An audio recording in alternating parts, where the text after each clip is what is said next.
Praise the Lord. Bible verse of the day. నీ నామమును కీర్తించుట మంచిది.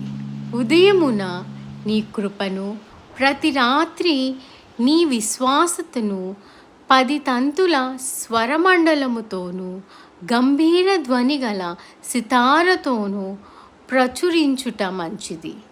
కీర్తనలు 92 అధ్యాయము 2-3 వచనములు. దేవునికి స్తోత్రం. ఆమేన్.